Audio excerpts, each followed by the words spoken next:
I'm so high with no edibles. You ask how does it feel? It's incredible. And now I'm standing on my pedestal. Y'all got no morals, y'all unethical. I'm so high with no edibles. You ask how does it feel? It's incredible. And now I'm standing on my pedestal. Y'all got no morals, y'all unethical.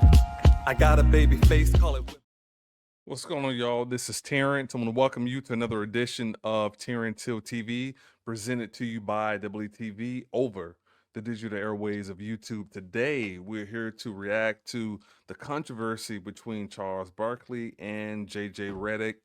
Before we get into that, please hit that like and subscribe button. Also hit that notification bell as well to be notified whenever new content is uploaded. Also check out the community section as well, where you guys can vote on polls and check out other resources as well. But right now, let's get into everything that's going on with Charles Barkley and JJ Redick, and then I will give my opinion and commentary as well. But first, let's get into Charles Barkley. Let's talk about it.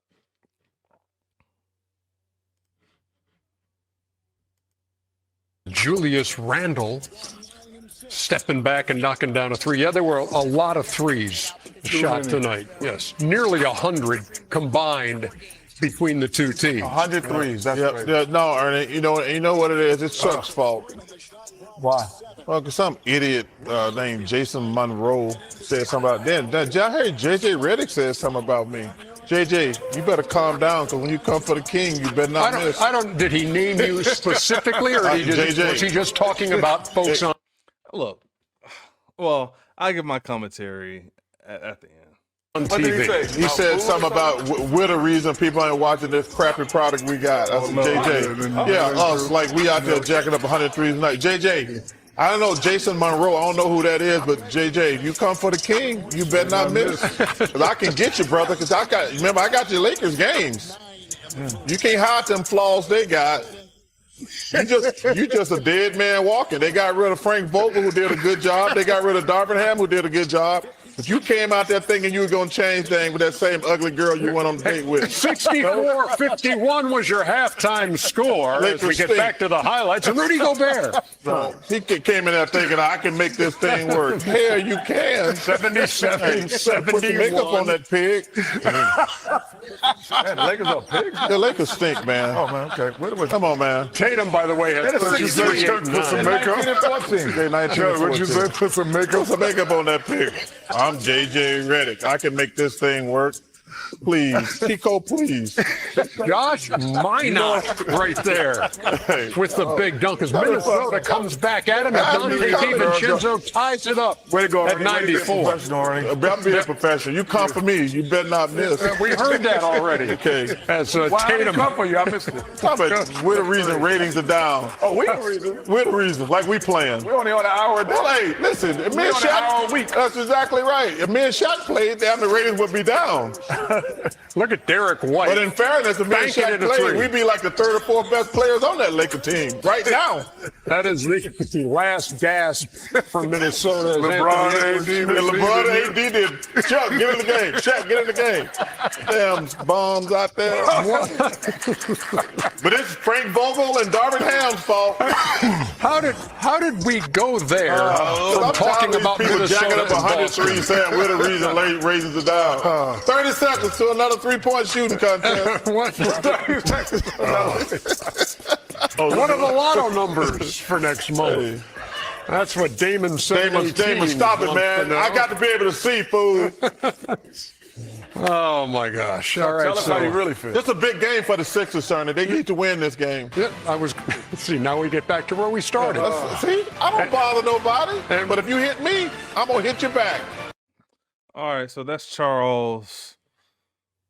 You know, like I said, I give my my commentary at the end, but that's That's Charles saying what he had to say.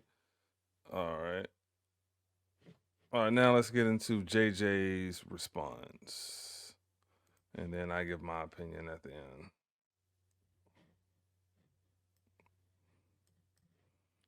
All right, here is JJ Redick.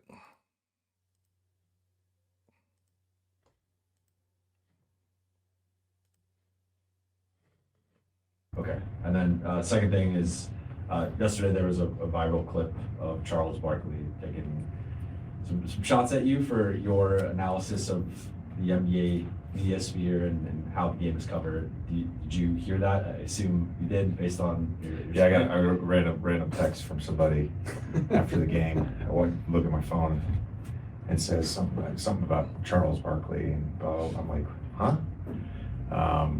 But Greg and Bo showed me. I didn't make it all the way through the clip. I got to be honest with you. My resting heart rate is probably 64. I watched the clip. It was 64. Literally don't care. I have other thoughts, but don't care. What? Hi. Thank you. Appreciate it. Hi, JJ. You mentioned Trae Young's testament to himself. Okay, there's another clip somewhere. Let me see if I can find it. Maybe. Let's check this out. You guys opened the season really hot, had a bit of a losing streak, lost 9 of 11. Now you guys have won 8 of 11 and are back and forth. Obviously, you're used to these ups and downs, having played in the league for 15 seasons. But being in the coaching seat, obviously, we all know how much of a hot seat it is. We saw what just happened to Mike Brown. Do those winning streaks and losing streaks feel different to you now? I think I know what you're asking me. There's a scene in Band of Brothers where they're in the trenches, and one of the soldiers who's really scared asked the other guy, he says, you know, how are you able to go out and fight and you don't seem scared? And he says, it's because I'm already dead. So when I took this job, I already died. So I'm well aware of this profession, but it's not even on my radar. I'm already dead. You guys opened the All right, so kind of get. There's another clip. I don't know. I couldn't find it, but JJ was kind of talking about if you just sit around here and trash the product. Let me see if I can find that real quick. Let me see if I can find that.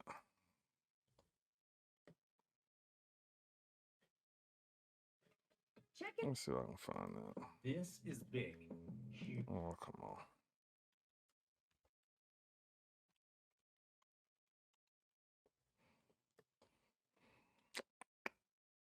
Okay, here we go. I think this is it. JJ, the last few days there's no.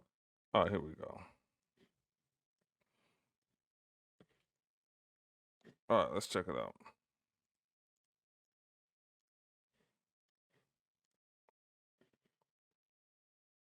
JJ, the last few days there's been a lot of talk about NBA ratings and just the state of the league, the 3-point line, and different solutions or fixes to some of the perceived problems. As someone who's been a player on the media side and now on the coaching side, what's your take on all of that? I was hoping I wouldn't have to provide takes anymore.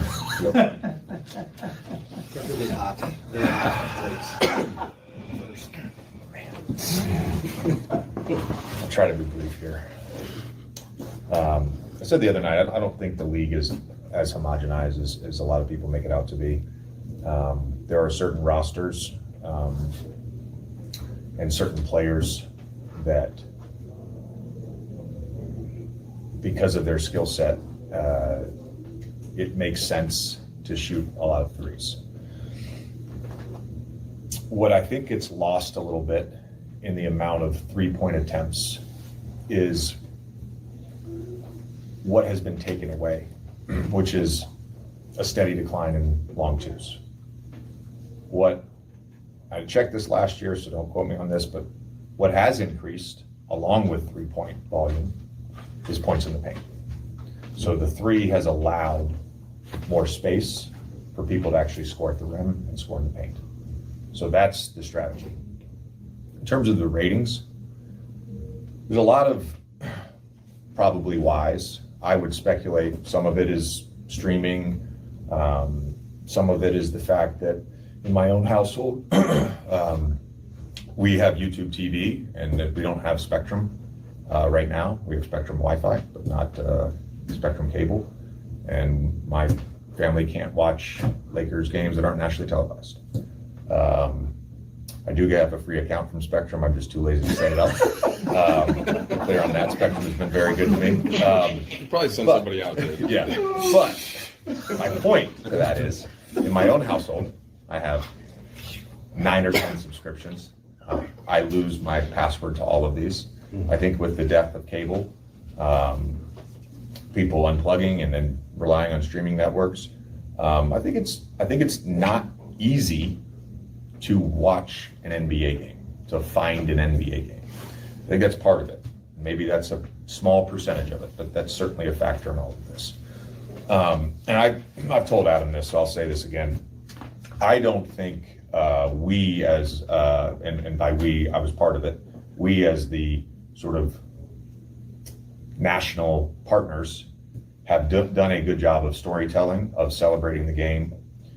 If I'm a casual fan and you tell me every time I turn on the television that the product sucks, well, I'm not going to watch the product. And that's really what has happened over the last 10 to 15 years. I don't know why.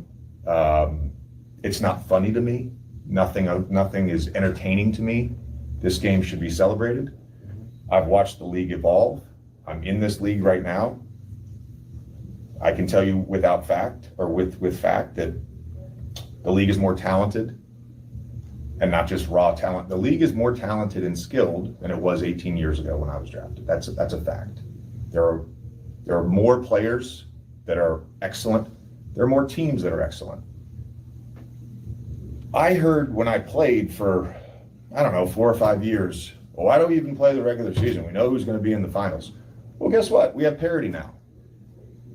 And we're not celebrating parity. We're not celebrating the fact that the Western Conference is as loaded as it is. We're playing a Sacramento team tonight that's incredible, with incredible talent, and they've got a losing record. It's not because they're a bad basketball team. I don't know. We don't have anybody that's willing to step up to the fact that this is an awesome game and we should talk about it and celebrate it in a positive way. That doesn't mean we don't critique it. We should critique it, but we should celebrate it. And nobody's doing that. And the people that are have a small niche following on Twitter. And frankly, I would argue as well that everyone in our ecosystem pays too much attention to what is said on Twitter. And part of this whole ratings discussion is because people on Twitter are talking about it. Check this out. I'm going to show you how I afforded this car. All right, so we get both perspectives of what both people had to say. I'm from Alabama. Go to Auburn. So been a part of Auburn for a long time. Mother worked for Auburn, so I'm from Alabama. So Charles Barkley obviously is a legend in this state, Hall of Famer. Can't take anything away from his career. JJ Redick, I think is an incredible player as well. One of the best shooters in the NBA as far as his time playing. So I have, respect for both guys. And I'm not just saying this because I'm a Laker fan or whatever, but I honestly think Charles is wrong on this one because I get it. I work in television. I worked for a television station for almost 20 years. So I get the entertainment part of what they have to do. And I enjoy watching inside the NBA. I have NBA League Pass, so I watch all the Laker games. I watch, just anytime NBA games are on, I watch it. I live 2 hours from Atlanta, so obviously we get the Hawk games here. I have some ties to Orlando, so I watch Magic games as well. So the NBA is always on in my household. Also, when it comes to college, I enjoy women's basketball. And I was a big women's basketball fan long before your Caitlin Clarks and Angel Reese's and all that. I've been on the train as far as watching women's basketball. I enjoy that a lot more than men. So I'm a huge basketball fan. I play it, I watch it, I coach it, a lot of involvements with it. But I do think Charles and them sometimes do a little bit too much in this sense. They had their time. This is not the 90s anymore. Like, that is over with. That era is over. Charles retired a long time ago. Shaq retired a long time ago. Kenny retired a long time ago. So it's not their time. It's somebody else's time right now. And the game has evolved and the game is different. Now, that doesn't mean that you have to like it. Maybe you think your era is the best era. That's fine. That's your opinion. You're entitled to that. But for all we know, Oscar Robinson and Kareem and some of those other people from that era, your Jerry West's and your who else? What's the guy for the Spurs? I can't think of his name. But anyway, a lot of the old school players, they may have felt a certain way about the 80s and 90s. George Gervin, they may have felt a certain way about the way the game was, the rules were maybe in the early 2000s or something like that, thinking, oh, our era was better or whatever. So everybody's entitled to their opinion. You can even put that in the context of music. I'm a big hip hop fan. Okay, so you have a lot of the trap stuff that was going on. So you may have some of the more lyrical guys feel like the trap stuff is trash or whatever. Everybody's entitled to their opinion, and people may feel that their era or what they was doing was superior to what it is. But what we can't do is we can't poo-poo someone else's time. It is not your time anymore. It's these young people's time, and you have to let them do what they're gonna do with it. Now, when we start talking about Jordan and LeBron, which is somehow always the conversation that people want to take it towards, because obviously LeBron has eclipsed most of, if not all, of Jordan's records, where people want to say, well, he did that because of longevity. Well, if Jordan wasn't smoking cigars and playing 36 holes of golf, and maybe if he didn't get that suspension at the time when he was asked to kind of depart from the league, if you know, because I live in Alabama, he's down here playing baseball. I mean, that was something else. But not taking anything away from Jordan. Jordan is obviously the second best in my opinion, but that's fine if you have him first. But the point is, those guys, it was just different.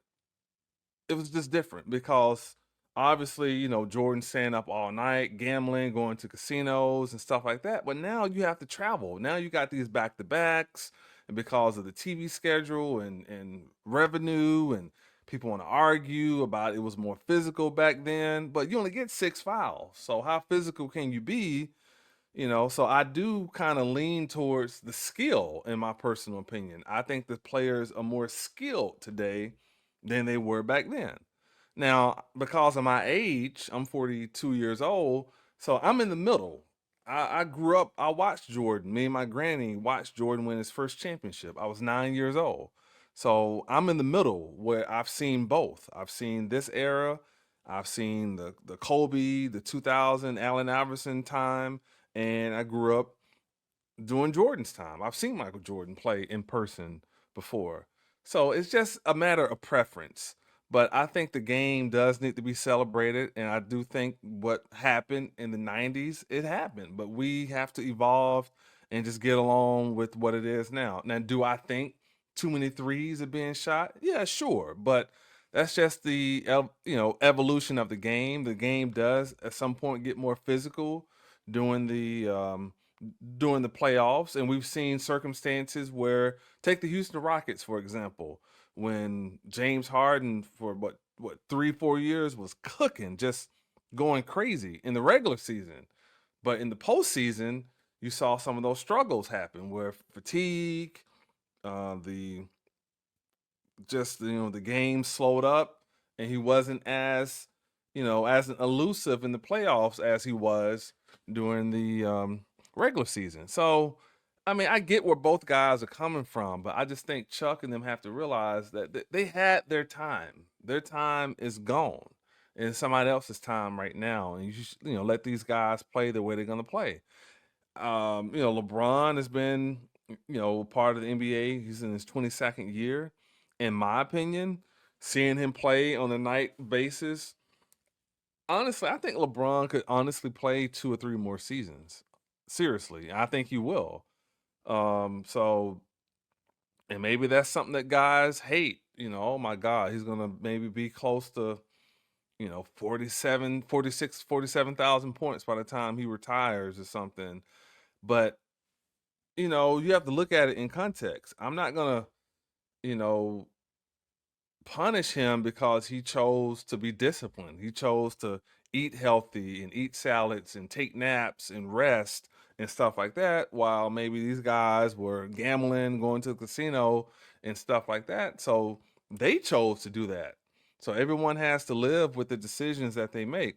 Now, put this in the context, the way people feel, how a lot of my friends feel about the NBA, and they like the 90s version of basketball better. I'm like the opposite with football, because I actually like the old school football more than I do the modern day football. But I don't sit around here and just always talk about, back in Brett Favre's day, or back in Jim Kelly's day, or back in Dan Marino's day, because the game has evolved. It's not what it was anymore. But I do appreciate and I do acknowledge the talent of what we have today as well.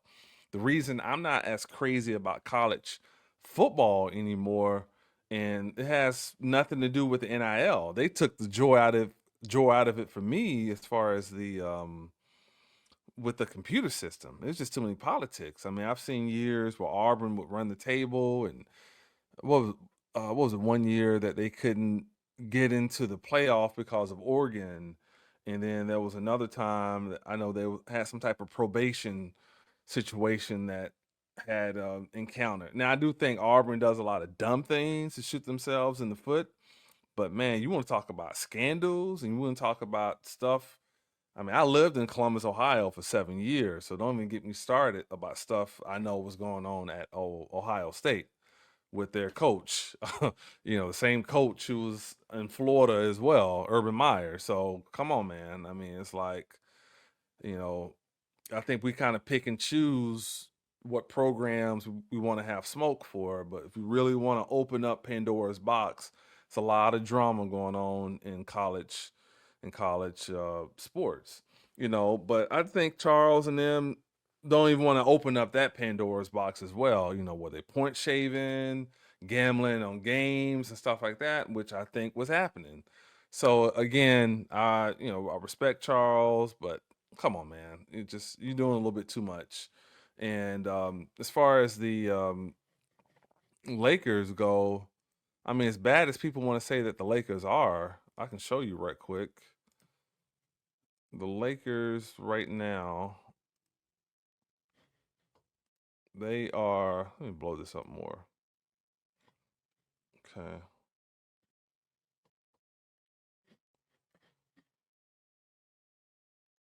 Hold on. Okay, here we go. Okay, so the Lakers are with the 6th seed. 6th seed. Okay, and you have the Sacramento Kings, who are great. They're not even in the top 10. Phoenix Suns with Kevin Durant, they're not in the top 10. Okay. New Orleans, who was a playoff team last year, completely out of it. Utah Jazz, completely out of it. Portland continues to struggle. And then you have the Timberwolves, who were the 1st seed last year. They're all the way at 8. Okay. Denver Nuggets, they're the 4th seed. And surprisingly, Houston is 2nd. So that's how competitive the West is. Okay, we'll go up to the East, and you got Cleveland, who's number 1. Wow, they're like way ahead of Boston. So Cleveland's number 1. Then you got Boston. Then you got the Knicks, the Magic, the Bucks. And look at the Bucks with Giannis. They're just 19 and 16. And you got the Pacers. Then you got Miami Heat. Detroit. Wow, Detroit is in the top 8. Then you got the Hawks. They're always like around the 9th or 10th spot. And then you got the Bulls. And then what is crazy, the 76ers, 15 and 20. So, that just shows you how the league is, man. It's not easy out here. But again, that's just my opinion about the situation. Again, Charles and those guys, they're entitled to their opinion. But, but again, don't be disrespectful to these players. Oh, these Lakers stink, or these players with, you being 100 pounds overweight, saying you could be the 3rd best player on the team. Like, stop it. I mean, like, come on, bro. Like, you're doing a little bit too much. But again, I do respect Charles, and I do respect Shaq. And I know they're having fun, but come on. I mean, let's be respectful. All right, before we get out of here, those who want to follow me on the social media sites, you can find me on Instagram at I'm in the Hills, Facebook at Terrance Hill, Snapchat I'm in the Hills, X, formerly known as Twitter, I'm in the Hills, and TikTok I'm in the Hills as well. Those who want to donate to our efforts, the Cash App is I'm in the Hills, and I have 2 websites. The first one is www.double-E, that's 2 E's, double-E-TV.com. And then second is www.terrancehill.com as well. Connect with me on all social media sites. Really appreciate you guys for tuning in to this edition of Terrance Hill TV, presented to you by WTV over the digital airways of YouTube. I would love to hear your thoughts and your opinions. And again, this is just my opinion. If you guys love the 90s, or you guys like the 2000s, or the 2010, but there's no right or wrong answer. What you like is what you like. But my personal opinion, I think the modern day players are way more skilled. That's just my personal opinion. But that's not to take anything away from, and again, there are a lot of old school guys who I think are still better than guys of today, even though they're not as skilled. But there are some modern day players who I think are better than some of the all-time greats as well, or just have better careers. But again, everybody's entitled to their opinion. I'm just going to be, respectful in how I say things. And again, me and my friends, we have fun commentary. They know I'm a LeBron guy, and they're Jordan guys. But again, I love Michael Jordan. The only thing I get angry about in the whole Jordan conversation is, let's not gloss over Scottie Pippen. Scottie Pippen was a damn good basketball player, and that needs to be acknowledged. And also, Phil Jackson, Hall of Famer, great as well. But Tex Winters was the architect of the triangle offense, and people just need to put a little bit more commentary and context on why the triangle offense was invented. Oh yeah, one more thing that Charles was saying the other day. He was talking about LeBron just passed Jordan as far as the most 30-point games. But you got to look at, like, KD was on that list as far as, I think KD was somewhere, maybe he was 7th or something like that. But he's not even like, he's, as great of a scorer as KD is, he's not anywhere near 500. Steph Curry is not near that. So it's not as easy as you may think it is as well. And I didn't even see Charles' name on that list either. So it's not easy to get those records and stuff like that. But when LeBron got to the same amount of points that Jordan got at, he took a whole lot less amount of shots as well. So it's just a way of looking at it, just a way of putting things in context. But, both guys are great, so it's not, I know it's just fun barbershop talk or whatever, but at the end of the day, they're rich, they're secure. Nobody's sitting around here crying about either one. They're blessed, and it's nothing to get into no big dispute about or whatever. Everybody's entitled to their opinion. All right, but thank you guys so much for tuning in to another edition of Terrance Hill TV. Again, I really appreciate you guys for tuning in. Again, drop a comment in the comment section. And those who want to donate, the Cash App is I'm in the Hills. And I will see you guys next time. Take care. Peace. I'm so high with no edibles. You ask how does it feel? It's incredible. And now I'm standing on my pedestal. Y'all got no morals, y'all unethical. I'm so high with no edibles. You ask how does it feel? It's incredible. And now I'm standing on my pedestal. Y'all got no morals, y'all unethical. I got a baby face, call it